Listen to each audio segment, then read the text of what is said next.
Даваме поддршка на луѓето затоа што дејствувањето на конзорциумот Бехтел и ЕНКА ја девастира животната средина и директно го загрозува животот на луѓето во Прилепско. Не ни е прв пат ние да ги поддржиме на блокадите. Нашата пратеничка група и нашиот правен тим им е на целосно располагање на активистите. Ние веќе го побаравме преку парламентарен институт договорот да го добиеме, не го добивме, ќе бараме и декласификација на истиот, затоа што има основано сомневање дека е сторено кривично дело злоупотреба на службена должност при негово потпишување, затоа што прво беше потпишен договор, па потоа беа менувани закони за да одговараат на тој договор и ако се заврши во една кривично правна процедура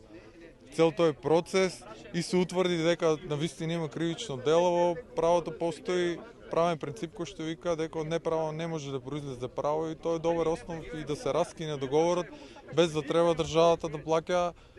плаќа штета.